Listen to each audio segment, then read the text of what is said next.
Fala pessoal, dia 29/9, sexta-feira, e vamos às notícias para deixar pro final de semana, tem bastante coisa. E começando com Lula faz cirurgia no quadril para corrigir a artrose nesta sexta-feira.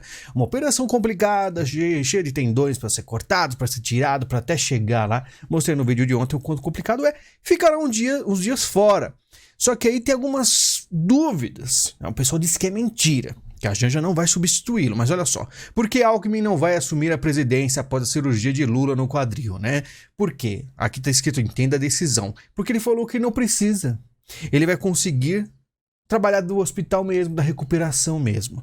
Só que olha que interessante, Janja assume lugar de Alckmin em comitiva que vai ao Rio Grande do Sul. Será que é verdade? Janja posta vídeo em sobrevoo em viagem com ministros ao Rio Grande do Sul.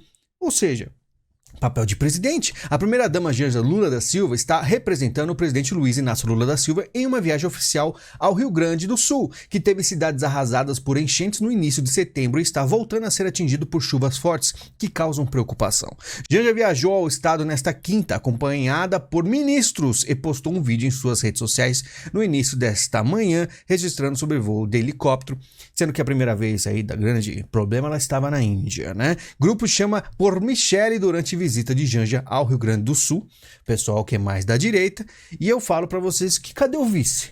Cadê o Alckmin, né? É o vice que estava tão presente no começo aí do mandato, agora parece estar sumido, tá recuado. O que tá acontecendo com o Alckmin, né? Ana Priscila de Azevedo disse que atendeu chamado de militares no 8 de janeiro, e ela aí prestou depoimento. Organizadora de tentativa de golpe do 8 de janeiro nega ser infiltrada da esquerda, um absurdo. Só que a gente, que é mais antigo aqui no YouTube, que muita gente chegou depois de 2018. Mas antes de 2018 tinha muita coisa acontecendo e as pessoas não somem tão facilmente, né? Como diz a Débora, que postou um vídeo dela antigo com o tal do Dom, um intervencionista, inclusive teve vários problemas, tem até uma postagem dele falando, né, sendo preso aí, 2017, você vê a data ali. Então, esses dois há muito tempo tem aí história na internet, tá? Ela falou que nunca votou em Bolsonaro, inclusive. Votou no Aécio, mas no Bolsonaro não, porque ela é contra o sistema. E na verdade, esse vídeo aqui, isso aqui é um vídeo, tá? Ela esculacha o Bolsonaro. Chama de bozo pra prior.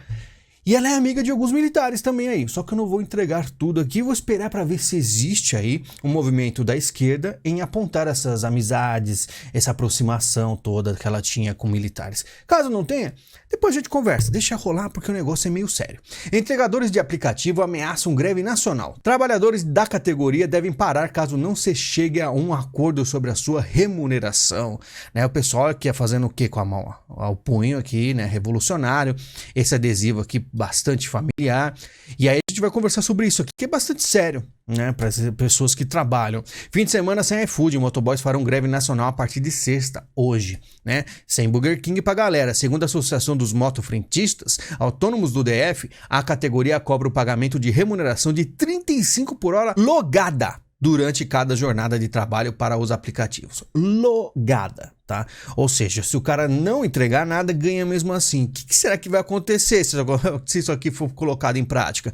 Se você ficar o dia inteiro pela rua e não entregar nada, não recebe nada. Queremos receber da mesma forma como os garçons, comentou o diretor da AMAI, Eduardo Couto. Olha só que interessante, né? E R$35 por hora. Eu trabalhava com muitas tecnologias. Programava em BP 250, MD 110, HiPF 3000, HiPF 4000, Alcatel, o que você imaginar, centrais públicas, AXE, S12, Trópico. Eu fazia um monte de programação e ganhava menos de R$10 por hora por dia, né? Ganhava mais ou menos R$50 por dia. E esses caras querem ficar logados, né? E receber mesmo sem entregar nada. Claro que eu sei que não são todos, tá? Mas olha que interessante os comentários dessa matéria. Quando que garçom ganha 35 conto a hora no Brasil? Não sei, mas o pessoal quer. E o Almeida questiona, garçom anda sobre duas rodas pelas ruas da cidade, sujeito a toda sorte de eventos ruins, alguns até fatais? Pois é, né? Tem um monte de gente que tem aí um táxi, qual que for, vai sofrer com risco. Na verdade, um trabalhador comum, trabalhando no escritório, o cara vai ter problemas indo pro serviço, voltando do serviço. Mas olha o que diz aqui o rapaz. Mas minha pergunta não foi essa. Garçom ganha 35 pila a hora? Não sei onde. Outro detalhe. Se é tão ruim assim, não trabalha com isso. É simples. Vira garçom então. Simples a decisão. Só que a gente sabe que, olha que interessante. Mentira, faço iFood e não vou parar. Meus colegas de trampo também não. Matéria comprada é isso aí. Olha, eu só digo o seguinte. Imagina você forçar a empresa a pagar todas essas pessoas. Isso aí é uma forma, né, de você quebrar a empresa. Ou ela desistir. É o que eu digo, esse tipo de trabalho com essa liberdade toda em relação aos motoboys é péssimo para a esquerda. Porque eles começam a ter um pouco aí de... as pessoas vão ter um pouco de sensação de que é liberdade de verdade. Trabalhar e receber e não ter aí CLT, essas amarras, imposto para o Estado, receber bruto, essas coisas a esquerda não gosta. Porque isso vai boca a boca e todo mundo vai querer trabalhar disso. E por isso que tem tanta gente trabalhando disso. Né? Já que às vezes um trabalho CLT é tão difícil encontrar também, né? As empresas estão desistindo de empreender no Brasil. TST erra ao fixar vínculo entre APP e entregador, diz professor da FGV. Para o advogado Paulo Renato Fernandes da Silva, decisões desse tipo criam insegurança no sistema jurídico e nas empresas, e não só no Brasil todo em questão de emprego. A empresa vai pensar 1000 vezes antes de vir para o Brasil, colocar aí, já que tem que pagar por hora, se o cara não trabalhar. Né? Como é que fica a situação? Também em setembro, a Justiça do Trabalho condenou a Uber a pagar R$1 bilhão em danos morais coletivos e a assinar as carteiras de trabalho de todos os motoristas cadastrados pela companhia no Brasil. Para definir essa decisão, Silva vai um pouco além. Ele usa o termo absurdo. E é absurdo porque eles querem o fim disso aí. Primeiro é a arrecadação absurda, tá? E aí eles arrecadando o máximo que pode, a empresa desiste e se exploda. Muita gente fala assim... Nossa, eles não sabem, né? Esse novo governo que está achando tanto, diminui a arrecadação porque as pessoas vão parar de comercializar, de conseguir seguir em frente com as suas vidas. Eles sabem, mas eles não ligam. Arrecadação extrema e ponto, porque eles estão com pressa, tá? Rombo nas contas do governo supera 100 bilhões em 2023. Déficit primário foi de 103 bilhões em valores reais, o pior resultado de janeiro a agosto desde 2020, tá? E vamos ver o gráfico aqui. Antigamente, você vinha aí, ó, com a Dilma, vai descendo. A Dilma saiu, começou a subir, veio o Bolsonaro, né? E aconteceu o início da pandemia. Olha para onde foi. Menos 753 bilhões. Só que foi se recuperando, né? E conseguiu até ficar positivo aí no fim. Para chegar o Lula e descer novamente. Esse é o governo da esquerda, né? Imagina se não tivesse pandemia. Como seria a história tão diferente. Eu considero isso aqui uma segunda facada, praticamente. Né? Pro brasileiro, eles não entendem isso. E aí, bola a teoria da conspiração aí. Porque isso aí a gente sabe. Pandemia toda muito estranha, né? Barroso assume STF, defende democracia e diz que Forças Armadas não sucumbiram ao golpe na hora decisiva, né? Falando dos militares que realmente seguraram a barra aí pra esquerda, né? E na posse de Barroso tinha Maria Bethânia, que canta hino nacional, né? E ela canta outra música também, ó, Barroso chora em homenagem à esposa na voz de Bethânia. É engraçado como eles tratam tudo como uma festa, né? A posse do Barroso aí. Tem até ele, ó, na festa após sua posse como presidente do STF, o ministro Luiz Roberto Barroso canta Aquarela do Brasil num dueto com ninguém menos que Diogo Nogueira, que eu não conheço. Mas importante que eles caras ficam felizes, né? Eles tocam música e parece todo... É quase como eu posso explicar? Não é um ritual, né? É tipo uma confraternização absurda entre esses caras. Em jantar com Lula, Barroso defende indicação de mulher negra para o STF, só que nunca falaram dessa mulher. Que mulher é essa? Agora mostraram. O povo senta-se comigo nessa cadeira, diz primeira-ministra negra do TSE. A jurista e professora Edilene Lobo é a primeira-ministra negra a participar de uma sessão do TSE. Em discurso, ela destacou a necessidade de vencer desigualdades de gênero e raça, e pode ser ela a indicada, porque eles falam mulher negra, mas não falam nomes, né? Enfim, Barroso procura parlamentares da oposição e prega pacificação entre o Supremo e Congresso, que tá uma situação bem complicada. Não sei o que ele consegue, mas parece que depois de muitas polêmicas do Perdeu Mané, né? E outras coisas, parece que ele agora quer uma coisa um pouco mais, vamos dizer, pacífica, né? Enfim, vamos ver. Senadores se irritam com lista de convidados da posse de Barroso e o STF convidou 11 de 81 parlamentares. Só 11. E o pessoal ficou chateado. Mas olha só os nomes, né? Tem aí Davi Alcolumbre, Renan Calheiros, líder do PT, Fabiano Contarato. Você vê o nome, Randolfo Rodrigues, né? E você vê muita gente aí que é, vamos dizer, da esquerda, né?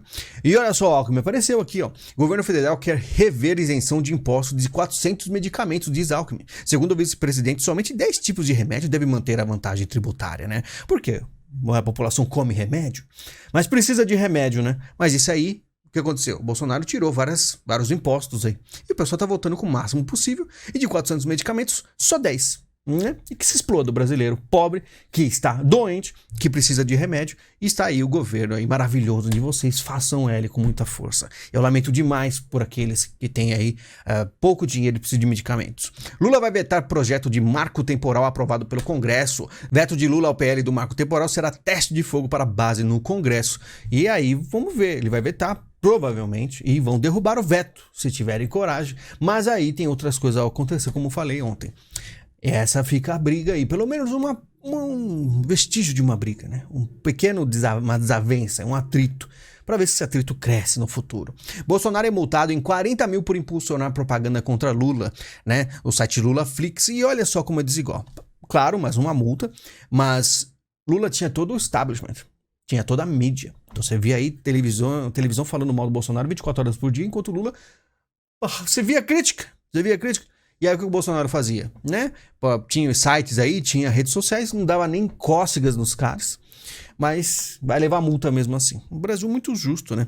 Por unanimidade, o ministro do TSE rejeita um recurso e mantém Bolsonaro inelegível até 2030. E aí que eu digo pra vocês, né? É muito complicado, o Flávio Bolsonaro falou que vai lutar até o fim pra conseguir deixar ele elegível de novo. Eu duvido, né? Mas olha que interessante, muitos aí condenados por crimes diversos, roubaram bilhões, os caras ficaram presos, saíram e conseguem se eleger. O cara que questionou o sistema vai ficar inelegível. O brasileiro deveria notar essa diferença absurda, né? E ficar aí meio revoltado, ou pelo menos enxergar um pouco mais, né, a realidade, entregar, né, ver o que está acontecendo no Brasil e fazer alguma coisa. Mas, enfim, é o que temos. PL deve votar a favor caso Dino seja indicado ao STF, diz presidente do partido. E aí, se for um cidadão preparado, que é o caso, devemos votar a favor, diz o Valdemar Costa Neto. Será que falou isso mesmo? Saiu áudio aí do Bolsonaro falando que não é mentira. Flávio rebate declarações de Valdemar a favor de Dino no STF. Falou que jamais votaria. Eu não sei. Porque o Valdemar, muita gente até confia, mas o Valdemar... Vou falar o básico aqui, né? O Valdemar tá ali pelo interesse do capital político. Se não tivesse capital político, ele não ia aturar tantas coisas que ele vem passando, porque os caras, para atingir o Bolsonaro, logicamente vai bater no Valdemar e pessoas próximas, né? Multas milionárias, né? Mas é aquilo, capital político vale demais, vocês nem imaginam quanto. Estou pedindo para printar tudo e o doutor João já vai encaminhar para a Polícia Civil, diz Chico Vigilante, presidente da CPI dos atos antidemocráticos do DF. Sobre os comentaristas do chat da transmissão da reunião no YouTube, e acontece o seguinte, o pessoal que comentou aí que ele não gostou, vai pôr até na esfera criminal. Entendeu? Porque o Brasil é proibido hoje criticar políticos. Ele ainda disse, ó, fechou com a pérola. O Nordeste é o melhor do Brasil. Eu queria ver se fosse o contrário, falasse do Sul melhor, o que aconteceria. Mas é claro que quando ele fala isso aqui não tem problema nenhum, né? E quando tem alguns políticos de direita falam alguma coisa em relação à região do Brasil, nossa, dá um bom problema, mesmo não falando tão claramente, né, que uma região é melhor que a outra, né? Enfim, você vê o quanto está perigoso o Brasil. Você quer criticar um político? Pense bem, porque pode ser que o cara consiga estragar com a sua vida. Conselho de Ética do Planalto vai investigar Silvinei Vasquez. Colegiado da presidência abriu inquérito pelo fato de o ex-diretor da PRF de Bolsonaro ter pedido votos para ex-presidente nas eleições de 2022. Ou seja, o cara não pode ter nenhum lado político, né? Pediu votos, posta lá nas redes sociais dele, vamos votar no Bolsonaro. Pô, já era. Com problemas, né? Caetano Veloso entrega carta ao Papa Francisco com apelo de ajuda contra a violência na Bahia. O que tem a ver? Não tem presidente no Brasil, não? Vai falar com o Papa para ajudar contra a violência? Como que o Papa vai agir em relação ao Brasil? Vai gravar um vídeo? Vai fazer uma declaração? Você acha que os caras lá, os criminosos da Bahia, vão escutar? Né? O que é mais útil? Falar com o Papa ou falar com, vamos dizer assim, os políticos daqui? Né? Fazer uma crítica aberta à relação à criminalidade. Porque aqui aparece um monte de casos, foi tirado de dinheiro, né, de combate à criminalidade. Caetano Veloso não fala nada. E aí o que ele vai fazer? Vai lá falar com o Papa. Pô, que maravilha, hein? Muito útil. Mendonça derruba a decisão que mandou retirar do ar show do humorista Léo Lins. Falam que todos do STF são iguais, que o Bolsonaro errou. Mas tá aí o André Mendonça pelo menos fazendo uma, né? Em questão do Léo Lins, que em uma certa época ficou meio isentosfera da vida. Aí você viu que todo mundo achava que os dois governos eram iguais, né? O bolsopetismo, né? Entendeu? Porque os dois, o Lula e o Bolsonaro, são idênticos. não são. Você vê que o pessoal aí que fazia piada à vontade na época do Bolsonaro não pode fazer mais nada. PF traça plano para evitar que a STF derrube casos como o de Lira. Olha só que estranho. Polícia Federal traçando plano contra o STF, né? Hoje o entendimento é menos restrito. A PF entende que a investigação deve ser enviada ao Supremo se houver elementos de prova contra alguém com foro privilegiado e que o fato de um parlamentar não, né, ter direcionado a verba não significa que ele esteja envolvido em suspeitas de desvios. Então vamos dizer assim, ele direcionou a verba, mas não foi citado e por isso o Gilmar Mendes foi lá e falou tá tudo ok. E a Polícia Federal vai aí, precisam fazer algo. Só que aí você tem que ligar os pontos, né? A PF reclamando do Gilmar Mendes no STF, por que eles querem contra o Lira? Por que a Polícia Federal tem feito tantos movimentos a favor do governo Lula e aí o Lira tá sendo alvo? Aí você vê que tem uma briguinha aí, uma briguinha séria. E o Gilmar Mendes, pelo visto, está meio dissonante, tá? Diferenciando aí das vozes do STF. Dória pede desculpas a Lula, mas ressalta não ter mudado convicções, né? Aí viu que pegou meio mal, ficou meio pesado, ele falou, não, volta atrás. Inclusive estava, se eu não me engano aí, na declaração do Barroso, elogiou muito o Barroso, sendo que ele é do LIDE, né? Que convida todos os ministros a viajarem pelo mundo, dando palestras, né? Homem é preso após tentar roubar picanha pela segunda vez em supermercado. Suspeito foi detido em flagrante por furtar 3 peças de picanha de estabelecimento em Bauru. 5 dias antes ele já havia roubado 2 peças. Talvez, só talvez, ele talvez achou que, quando falaram que teria picanha pra todo mundo, ele queria dele, mas ficou aí esperando 9 meses, não chegou, dava pra nascer um filho, não veio a picanha, quis pegar, né? Onda migratória de venezuelanos volta a crescer no Brasil e já começa a mudar os hábitos locais, é lógico, sabe o que tá acontecendo? Tamanho é o afluxo dos vizinhos que a demografia local começa a ser chacoalhada. Segundo o censo do IBGE, nenhum estado cresceu tanto em população em uma década quanto Roraima. 41%, em torno de 7 vezes a média nacional. Daqui a pouco Roraima não é mais Roraima. Virou um puxadinho na Venezuela. Esse é o nível da situação. E o que o pessoal comenta? Fico com pena deles. Daqui uns dias vão ter que fugir de novo e junto com a gente. Só não sei pra onde. Só se for pro Uruguai, Paraguai, né? É isso que passa o comunismo. Onde passa o comunismo vai complicando. Estados Unidos acusam China de manipulação global da mídia. Tá? E não só da mídia, a China, tantos comunistas, eles têm poder muito para influenciar até mesmo youtubers de direita que você assiste. Mas não vou citar nomes, mas tem muita gente já acordando para a vida. Republicanos abrem processo de impeachment contra Biden sob alegação de corrupção familiar, questão do filho dele, coisas ainda quando ele era vice. E você vê, o pessoal tá se movimentando lá. Porque o negócio tá ficando feio, não é? Lá nos Estados Unidos tem uma diferença. Pessoal, tem ambos os lados, tem uma briga. Tudo bem que a esquerda tá com mais poder, mas ainda tem poder na direita lá. Pessoal, muito obrigado pela visita, obrigado pelo Pix e também pelos links aí que vocês clicam da Amazon e compram. Lembrando, às vezes o áudio não funciona no vídeo porque ele ainda está sendo renderizado. E ontem demorou mais de 1 hora para ser processado pelo YouTube. Acredito que é alguma mudança do YouTube, né? Espero que isso não aconteça todo dia, né? Porque o canal já tem muitos problemas com Shadowban. Mas tenham paciência, tá? A gente tem que fazer o que pode aqui no YouTube. Muito obrigado, a gente se fala e até mais.